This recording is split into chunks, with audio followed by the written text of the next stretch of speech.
This is where I get frustrated. Don't even open that can of worms. Like horrifying. Horrifying. Not allowed to cry or have emotions in your house? Like, do you really need to know what Zymoglyphosate is? Or Oh, Jessica. everyone has a favorite. Everyone does. Okay, so we are going to talk today all about hormones, puberty, periods, PMDD, super fun stuff. We have with us today Dr. Devan Szepanski. She is the owner of a practice called NuWell, which we've had some of her other docs in here on some other episodes. And she is going to walk us through all things hormones today.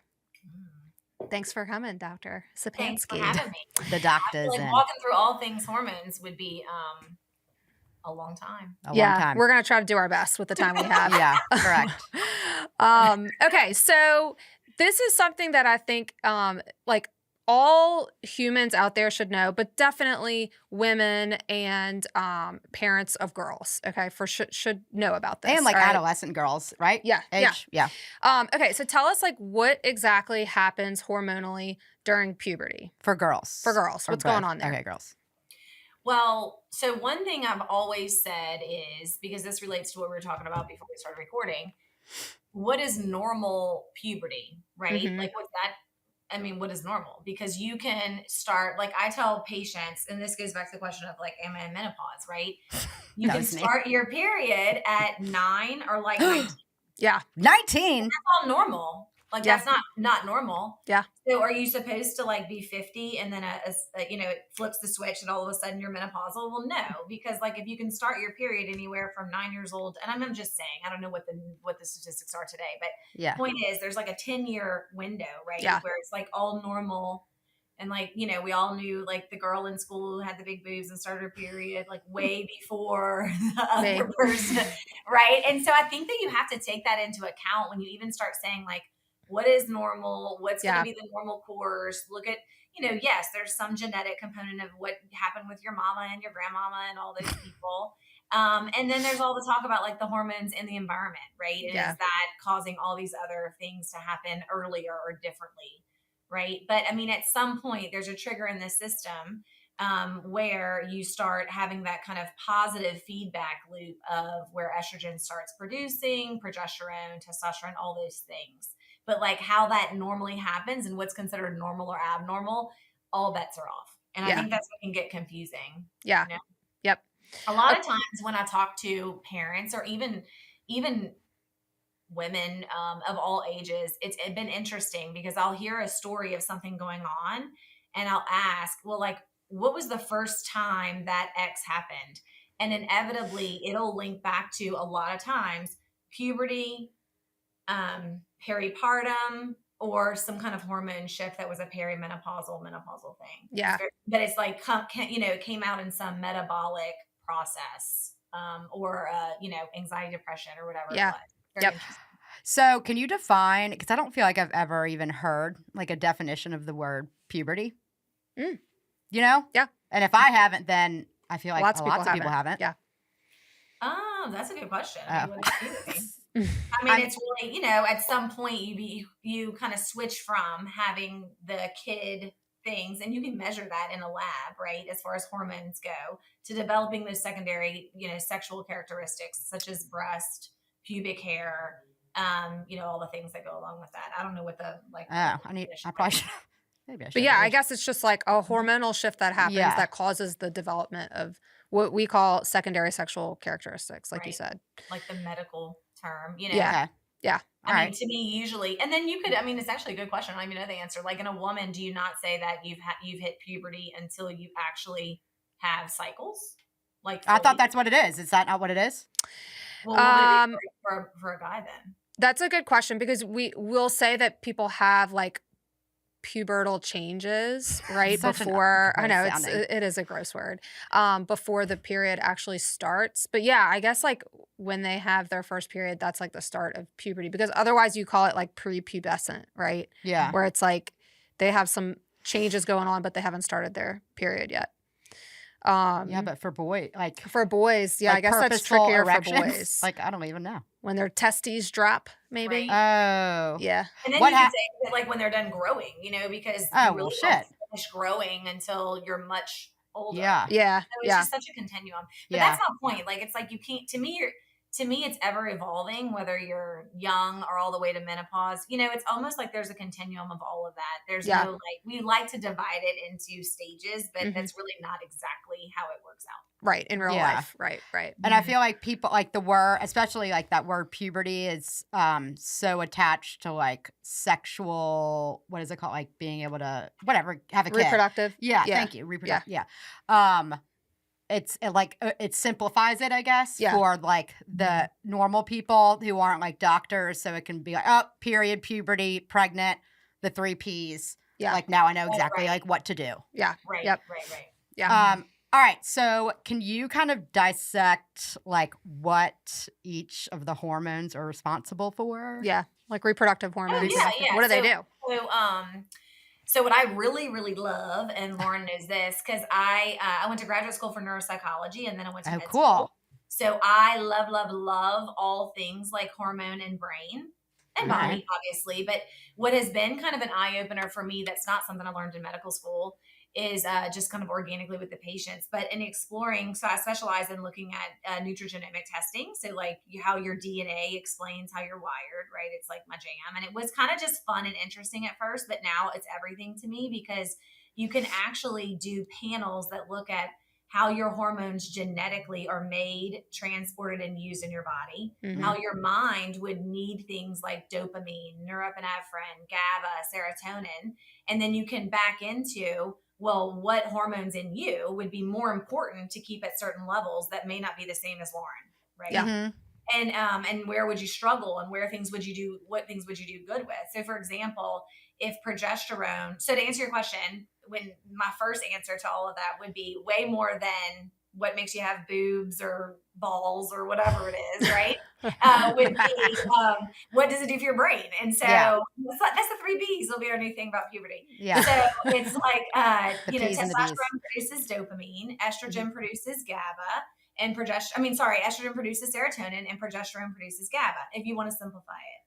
So 9 times out of 10, if someone has really bad PMS, for example, it's usually not only do their hormones maybe not balance well, that's estrogen and progesterone when we're talking about PMS, it's also that their brain is super sensitive to differences in serotonin and GABA. You follow me? Mm-hmm. So if you're sensitive to the things that the hormones do in your brain, then you might be extra freaking crazy. Like when you have the imbalances, Yep. but it's a lot of it's very easy to understand and explain physiologically. Yeah. And then little things that balance those out can like make a big, big difference. And that's it's really fun, instead of saying like, okay, take this birth control pill and let's just like knock it all out. Yeah. Or here's your anxiety medicine that you only need for PMS. Well, does that really make sense? Like, why don't you do it all the time? Then that's a hormone thing. That's not an anxiety thing. Or it's chicken and an egg, Question. Yeah. Okay, so it's a little different, but my OB, who I love, I am on Zoloft, but like I guess I don't remember the exact dates, but it was like 2 weeks before or this week and that week, double it because my PMS was worse. But is that like masking a hormone thing? Probably. Yeah, But now I do just take. Now I just double it up every day. In her defense, that's the way I have always like prescribed, because I didn't know any better. Like that's what we were taught. No, like, yeah. If you're going through PMS, you increase the SSRI, or you give them Prozac only during their PMS week. But now I'm. And it's not that it's wrong, but it's not that it's wrong. It's a Band-Aid. Then try to figure that out first, Right. Yeah. But sometimes the hormones are crazy, and then you need to like pharmaceutically manufacture some non-crazy things, and that's okay. But, I mean that by definition, it is an imbalance that's making you feel that way. Yeah. Okay. Yeah. Now, see, I have so many panels I need to get now. I know. Yep. Okay. Continue. Okay. So, I know. Okay. So we talked about testosterone produces dopamine. Basically, if we're going to simplify it, estrogen produces serotonin. Yep. Progesterone, GABA. So I usually say like testosterone's your Adderall, estrogen is your Lexapro, and This is great. your Xanax. Why is no one? Someone needs a T-shirt. Y'all got to make a T-shirt that says that, or a hat, or a hug or koozie. That makes so much sense to me now. I know. It's like when you break it down. Balanced. So like also if you have high estrogen and low other things, like where historically we thought, oh, estrogen is it, right? Women just need estrogen. Not true, because for a lot of women, the higher the estrogen, the more, I call that, actually I had a patient tell it to me, and so now I use it, like the bitch effect. So more is not better. Like you really need balance. Yeah. Of all three of those. Right. And progesterone is GABA, and GABA is sleep. So it's if someone is completely hindered on progesterone on their DNA, on GABA on their DNA, and then they start kind of having like hormone stuff, I can almost predict 100% of the time they are going to come in being like, I can't sleep. I mean, I've never slept good, but like now I really can't sleep. Yeah. That's and like you got to get them figured out to get them sleeping. Wait, okay. So progesterone. So that's the purpose, or that's its whatever purpose. But like, so when I was pregnant, I had to take, I don't know if it's considered inject what progesterone. Yeah. Like put progesterone up my hoo-ha. Yeah. To like, was it to like stay pregnant, delay labor, or it's progestation, progesterone. So so that comes up higher than normal, right? To keep a pregnancy going. That's so interesting. So sorry, I'm not a doctor, I forget. So progesterone is what? GABA. Right? Yeah, progesterone's also GABA. So a lot of people, if you felt like really good in pregnancy, it's because your brain liked having high progesterone and having all that GABA around. Okay. But it's just like a secondary thing that it can prolong pregnancy? That's what it's supposed to do primarily. Progesterone, like progestation, meaning that's its function. Pregnancy. Oh, yeah. Okay, I got it. So what makes you bleed and have a period is that your body recognizes that you're not pregnant, and then the progesterone drops, and that's a period. And that's when you can feel crazy because your brain says, whoa, where'd the GABA go? Yeah. Okay, well, that's perfect because that was our next point. Yes. Is what is supposed to happen in a menstrual cycle.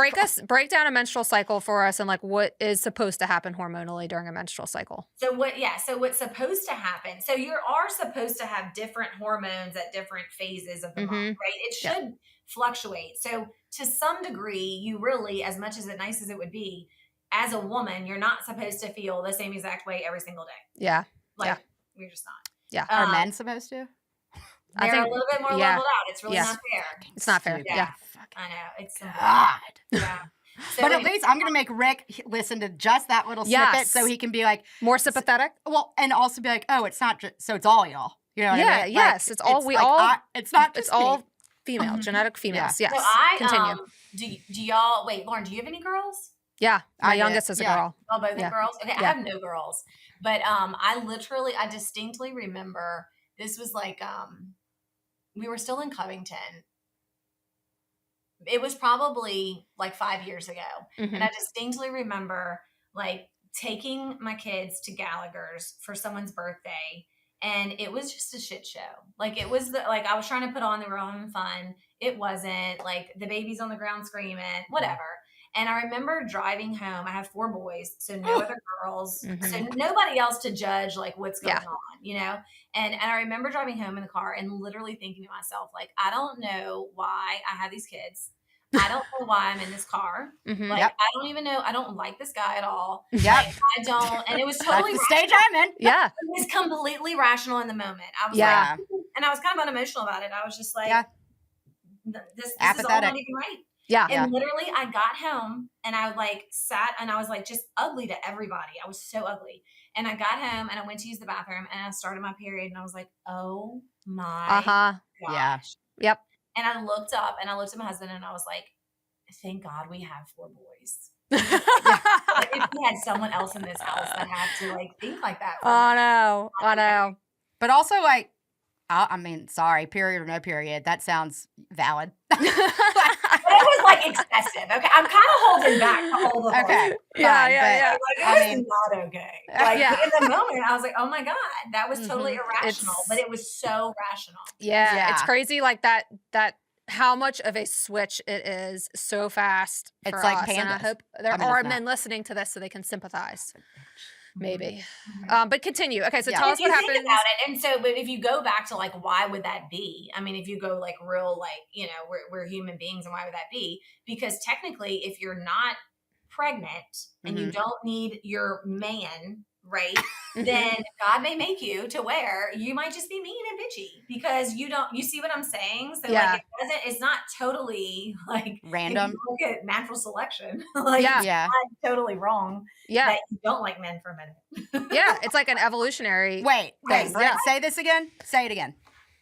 So to me, it's like, okay, so let's take the extreme. So Okay. a lot of women will go through menopause. Mm-hmm. Okay. And they go batshit crazy. Mhm. Yeah. Right? Like I remember this major professor saying it's still like, nobody needed psychiatric medicines until menopause. Like in a long time ago, before we didn't have meds, you just locked the women up. Yeah. Like Yeah. they just like They were called I'm histrionic. talking like a long Oh. time. Yeah. Yeah, That's so- histrionic. Mhm. Right. But in theory, if you don't need to procreate anymore and like you're out of your eggs and there's nothing really left for you to do, then like why would you need to be so nice to the man person? Or maybe it's even like Yeah. a way to like I love like this evolutionary stuff and like anthropology and like how did our bodies evolve to become this way? Right. And it's like maybe it's even a way to prevent you from having kids because like that would not go well if you get pregnant like when you're perimenopausal, right? Like that can be a not good situation. And like your eggs are not good anymore. Right. So like maybe it's almost a way to like prevent sexual contact from happening, I mean, it's not working for us at this point, but I'm just saying, like, some of it is probably how you're supposed to be. Now, maybe it's excessive. Yeah. Okay. Okay, wait, let's go back to the cycle. Tell us what happens hormonally during a cycle. So everything's kind of going up and then you ovulate, obviously. Then after you ovulate is the luteal phase, and that's where you start to get a big imbalance. So a lot of times if you want to see like, when we check patients with saliva test or blood test looking at hormones, we tell them to do it if they're having regular cycles at day 19 because you're trying to get the biggest imbalance you might have. Yeah. Oh, okay. You want to see what does it look like when you Yeah. feel crazy, you know? Yeah. And so, so what makes you, your body either has a corpus luteum, starts producing its own progesterone and you're pregnant, or it recognizes at some point you're not. And then the progesterone goes down and that's what makes you slough the endometrial lining and go, get ready for the next month. Right. So the other thing to know is that most women ovulate from one ovary at a time. Yes, I knew that. So you can actually have every other month is the same. Does that make sense? But that can make you feel real crazy. Because what do you mean?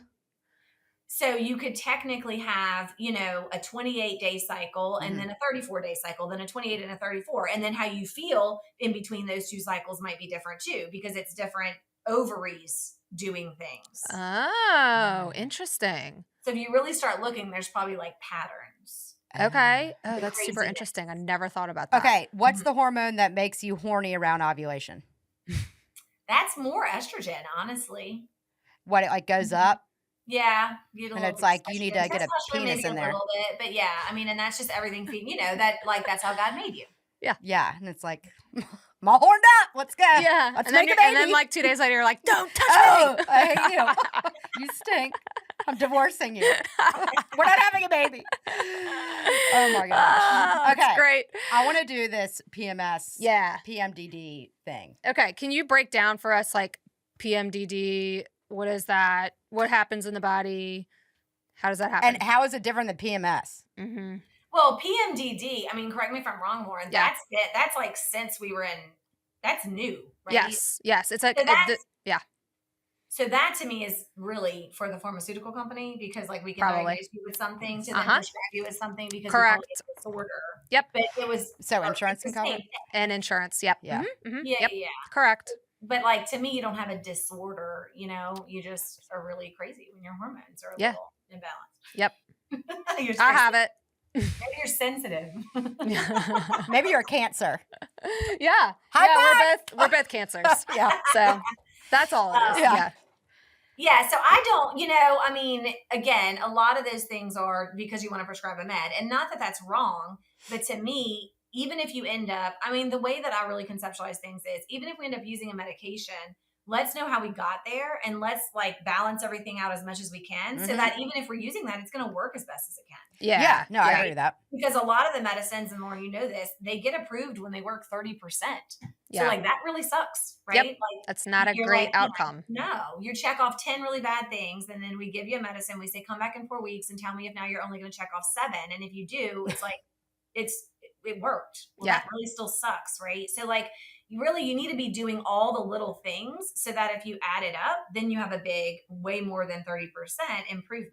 Yeah. Right? But medicines are only 30% because it's just so much more complicated than that. I mean, I feel like that is like mental health, and you know what I mean? It's like a pill can help, like, but only so much. Yeah, like it can help, like we talk about this for kids with ADHD. Like it'll help them have more capacity to like learn, listen, absorb, focus, reproduce skills that you want in therapy, and then you can taper off. It's like really the same thing for like it should be like depression, anxiety, right?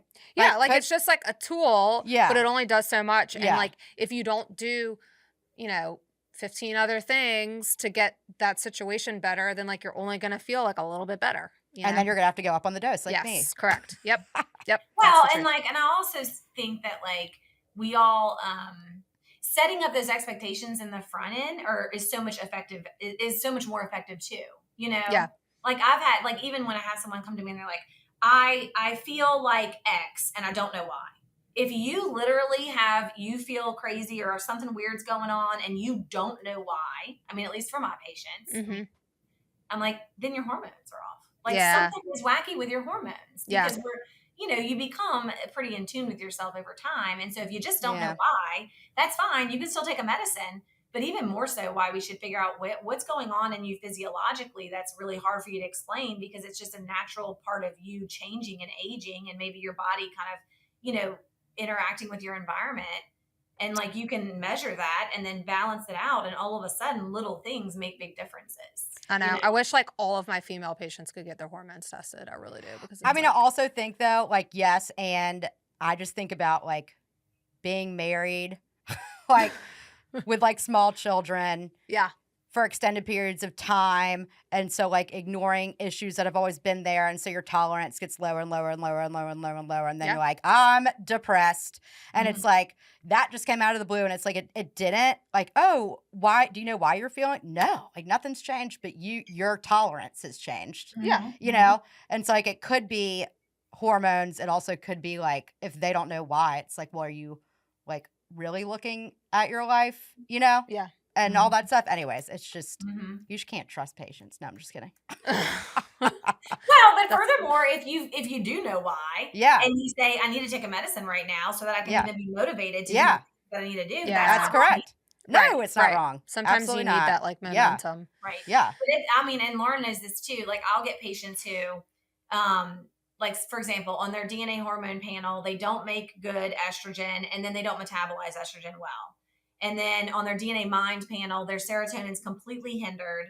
And then they'll sit in front of me, probably like you would be saying. And they're like, I'm just aggravated because I've been on Lexapro for 10 years. And every time I get off of it, my husband tells me that I need to get back on it. But like, I know I have some anxiety, but like, I really don't like taking a medicine for anxiety. But then I have anxiety about I'm taking the medicine for the anxiety. And then I have anxiety about that. Like, why do I have anxiety?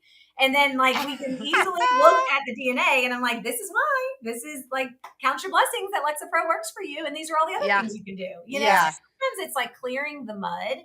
Is like the biggest next or hurdle. And then after that, it's a little bit easier. It's like making something that we are our own worst enemy and our own worst bias, objectifying it, and then like putting some steps to it that seem like you're capable of doing. Yeah. Yep. Okay. So when we feel crazy before our periods, and I'm talking about we as in myself, you too. Okay. It's because our progesterone has plummeted, right? It's going to be the progesterone estrogen balance. Okay. So it's not that. One thing I don't like is that a lot of people will not get their hormones checked or only get a snippet checked. And what's most common is someone says, oh, you're 38, take progesterone. Mm-hmm. That's Yeah. not always right. Like if your Yeah. estrogen's imbalanced and all we do is give you progesterone, you actually can make the estrogen worse. Oh. How? So I don't love that because, or what if your progesterone, your estrogen's fine, but your adrenals are in the floor and your testosterone's in the floor? Well, that's a much different answer Yeah. than just the estrogen, progesterone. I mean, they're Yeah. all like hormones are communicators in our body. They don't actually do anything. They set up communication pathways. So if you don't understand where they all are and how they're trying to like protect you and help you and kind of interact with each other, then sometimes you can end up doing the wrong right thing first. Yeah. Go ahead. So, okay, when you said if you like take progesterone, your estrogen can go down, that's like a feedback loop or something Yeah, happening? so progesterone and estrogen are a yin and a yang. Okay.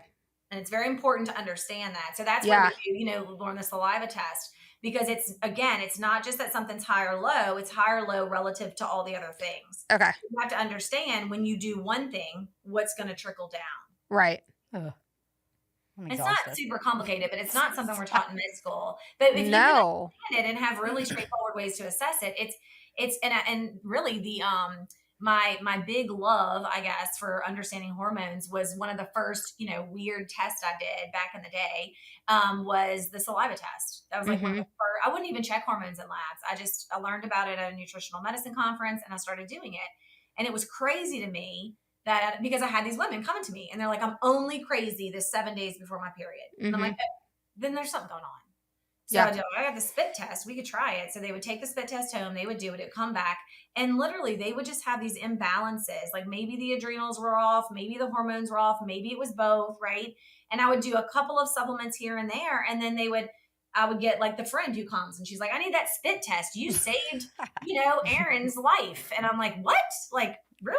Just from like some dim, or whatever. But like that's really how my practice grew there, honestly, in the beginning, because it was like a simple test that we did with maybe 2 or 3 supplements. And it was like game changer for a lot of the 30 to 40-year-old women who I was seeing.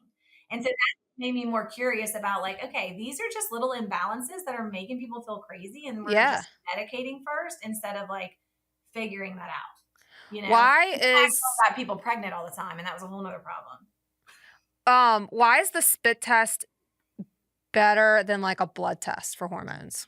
So I wouldn't say it's necessarily better or worse. Now we like start with the blood test. Okay. The difference is you're doing it on day 19. Okay. So you're really trying to catch that luteal phase. And theoretically, you're getting a salivary sample instead of a blood sample of your hormones, which is, you could say, kind of controversial, but we've done it for years and years, and it's great. The thing that I think is most important is 2 things. One is you're looking at the hormones. So it gives you an estradiol, testosterone, progesterone, DHEA, and cortisol. So you're getting a full look at your stress hormones and your sex hormones at the same time, on the same day, at the same time in the cycle. And then it maps you out where you are versus where you should be for your age. Okay. So when you go get blood work, it doesn't know. I mean, the range when estrogen can be 50 or 350, and it's not red, it's not abnormal. So it's like up to whoever's looking at the result and how they're trained and what they believe to tell you if that's right. So I think that's why so many women get told, well, you're normal. And like, you're not. Yeah. Is there a difference in like hormone expression or whatever in blood versus saliva? Like, yeah, well, so you're looking at it 2 different ways. Okay. It's almost like you're looking at a serum, a spot level of what's circulating around in the blood. But that's not, we are assuming what it is in the tissue. But in fact, you could argue we don't really care what the hormones are in the blood. Right? So the saliva is more representative of the hormones in your tissues. Yes. Okay. Got it. Okay.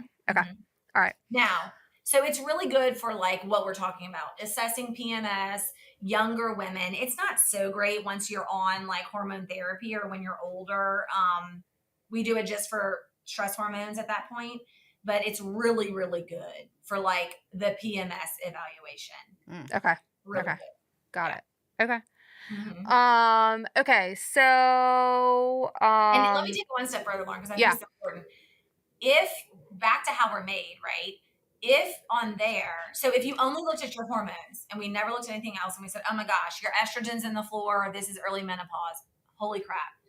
Well, what if your cortisol level is so high that it's suppressing your hormones because you're not supposed to get pregnant when you're stressed out? It's a normal human, like very protective thing. Yeah. So we're telling you you're in menopause, but in fact, it's just that your adrenals are on overdrive and nothing's going on. You're not ovulating. That's a very different solution. Yeah. Right? So that's where I learned that from doing saliva tests for a long time as well. Sometimes you don't even need to talk about the hormones. You need to talk about the cortisol. Right. Right. Do that first. Okay.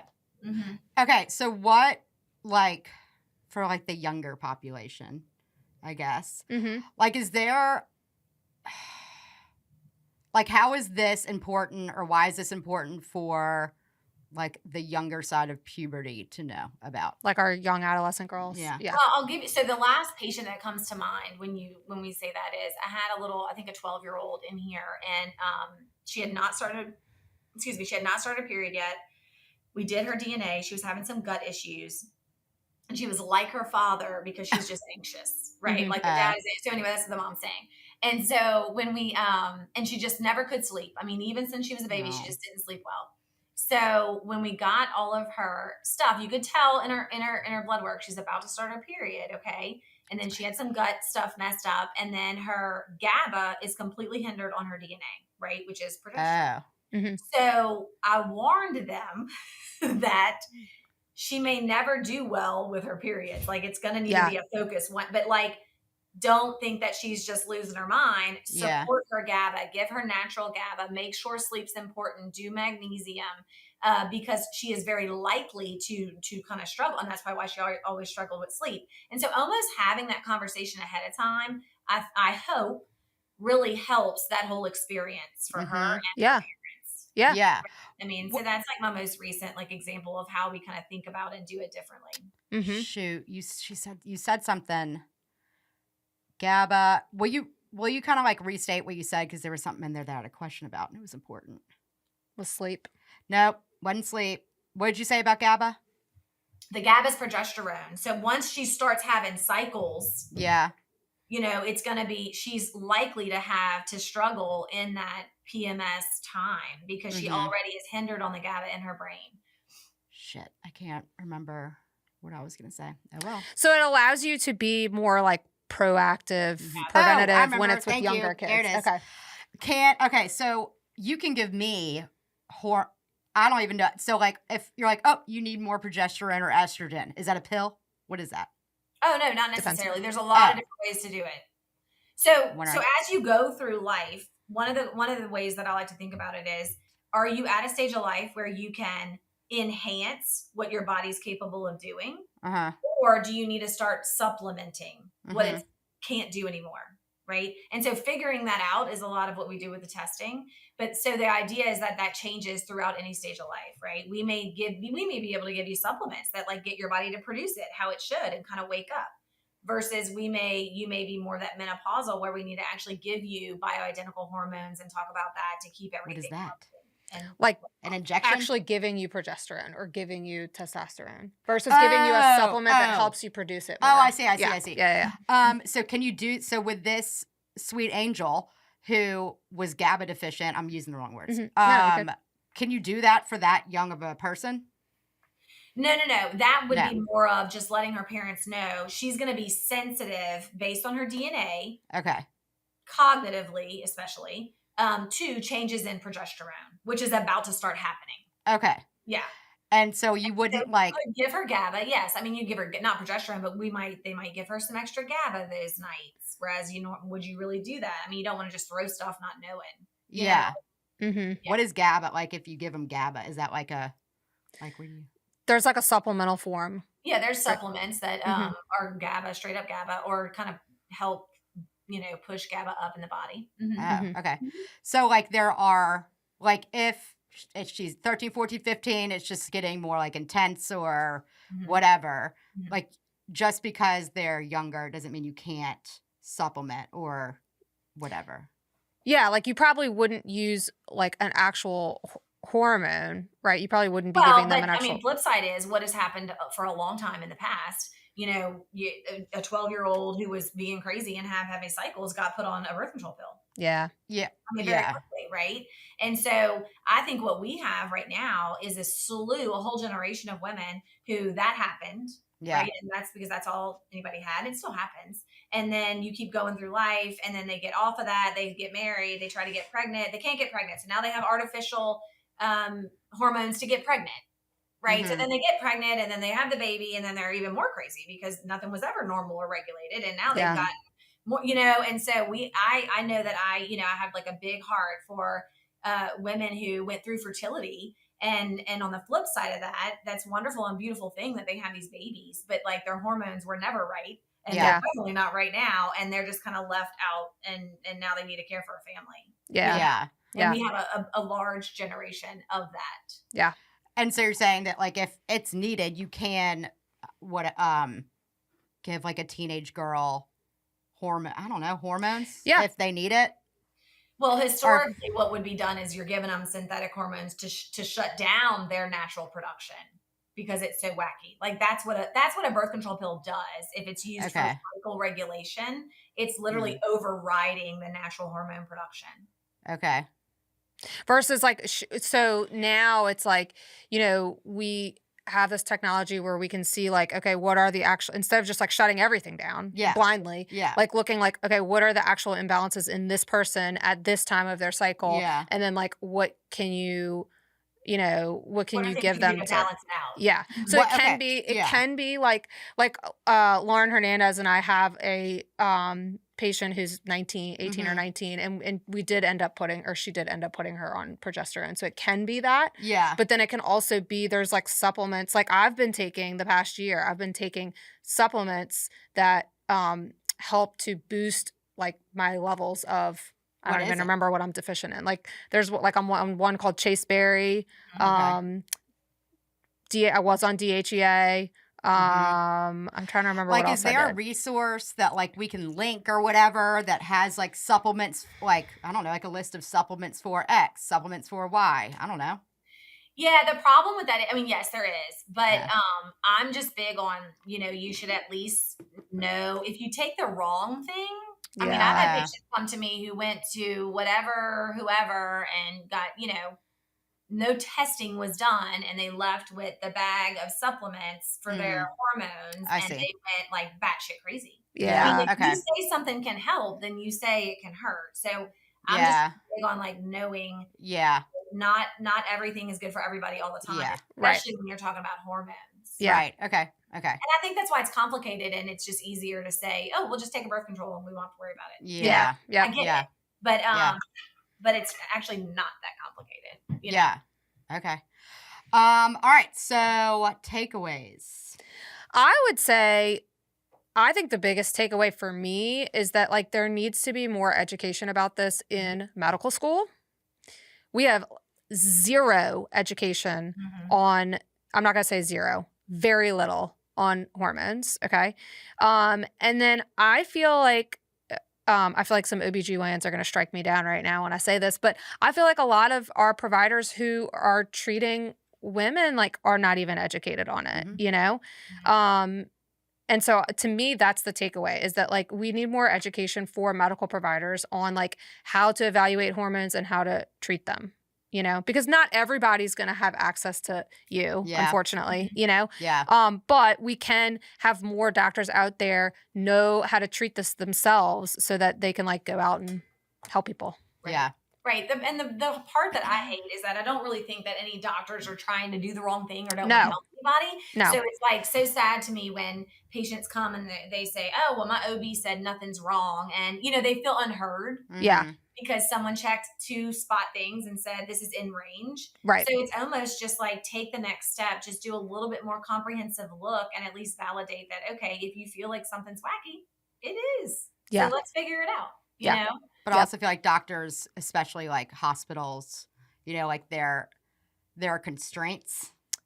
Like the boss is like, no, like don't order testing that doesn't need to be done. It's expensive. Like, it's expensive. It takes time. And we don't have that. So do the fastest, quickest thing, get them out. That is unfortunately true. But like a saliva test is like $200, I mean, hopefully in the near future, I definitely see it from now versus like 15 years ago when I started. the world of biotechnology and biodiagnostics is I mean, it is amazing at how affordable things will be. Oh yeah. Yeah. I mean, every single day. It's so cool. And how it can be like really at the fingertips of the patient. Yeah. Mhm. Yep. You know, it's not that hard to get. You know, so hopefully we'll just get getting better and better. Yep. Yeah. Absolutely. Well, this was great. I know. Thanks so I much, love learning Devin. about We hormones. appreciate it. You're so welcome. All right. Okay. Well, I'll be Do it again. Yeah. calling you in like 5 minutes. Okay. Bye. Bye. Thank you for tuning into this episode of the Little Brain Campaign podcast. If you enjoyed our conversation, give us a follow on your favorite podcast platform so you never miss an episode. And hey, those ratings and reviews, they actually matter, like a lot. Take 30 seconds to leave us a review while you're still thinking about it. Until next time, remember, we're all just trying our best. See you next week.